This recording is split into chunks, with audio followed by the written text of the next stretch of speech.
नमस्कार, जोहार, आदाब। खबर सिमडेगा से है, जहां विश्व आदिवासी दिवस के मौके पर सेंट मैरिज कॉलेज में एक कार्यक्रम हुआ। कार्यक्रम सिर्फ एक आयोजन नहीं था, बल्कि एक संवाद था, पहचान का, अधिकारों का और उस रिश्ते का जो आदिवासी समाज का प्रकृति से है। मंच पर थे ग्लैडसन डुंगडुंग, मानवाधिकार कार्यकर्ता, प्रख्यात लेखक और आदिवासी सवालों की एक मजबूत आवाज।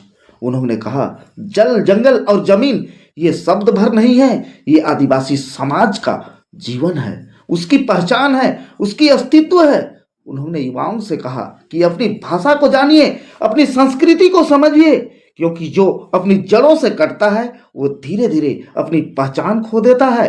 फिर उन्होंने विकास की बात की, कहा विकास होना चाहिए, लेकिन किसके लिए और किसकी कीमत पर? ये सवाल भी उतना ही जरूरी है। अगर आदिवासी समाज की सहमति नहीं है तो विकास विकास नहीं, अन्याय बन जाता है। तो आइए सुनते हैं क्या कुछ कह रहे हैं ग्लैडसन डुंगडुंग। विश्व आदिवासी दिवस के अवसर पर आज आप सेंट जेवियर्स कॉलेज सिमडेगा आए और यहाँ पर छात्र छात्राओं से वार्तालाप। सर, आपने उन लोगों को विश्व आदिवासी दिवस में आदिवासी अस्मिता अस्तित्व को लेकर सारे चीज का व्याख्यान किया जा रहा है। अब बताइए, विश्व आदिवासी दिवस पर क्या संदेश देना चाहेंगे? सबसे पहले तो आपको और आपके दर्शकों को जोहार। देखिए, आज विश्व आदिवासी दिवस का पूर्व संध्या है और इसी के अवसर पर सेंट जेवियर कॉलेज सिमडेगा में एक बड़ा व्याख्यान का आयोजन किया गया था। और यह व्याख्यान मूल रूप से यह समझाने के लिए था कि विश्व आदिवासी दिवस क्यों मनाया जाता है, हम आदिवासियों के लिए हमारी आदिवासी पहचान क्यों जरूरी है, और हमारे साथ एक्चुअली झारखंड में क्या हो रहा है जिसको युवाओं को समझने की जरूरत है, कैसे हम लोग अपनी दिशा दशा तय कर सकते हैं, इसी पर था।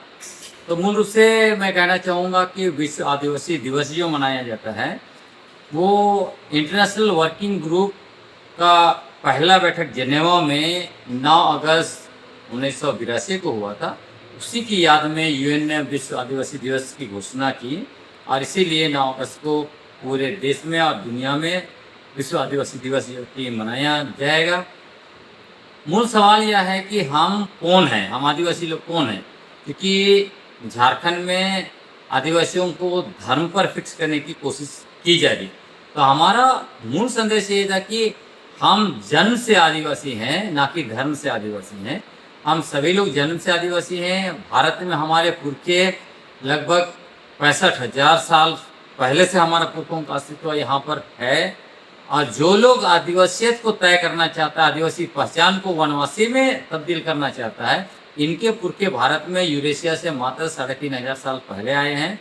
इसलिए भारत में जिनके पूर्वज यहाँ पे शिकार करके कांदमूल फल फूल करके जिंदा थे, उनके वंशज आज चाहे कोई भी धर्म को मानते हैं, उससे मतलब नहीं है, वो सारे लोग आदिवासी हैं।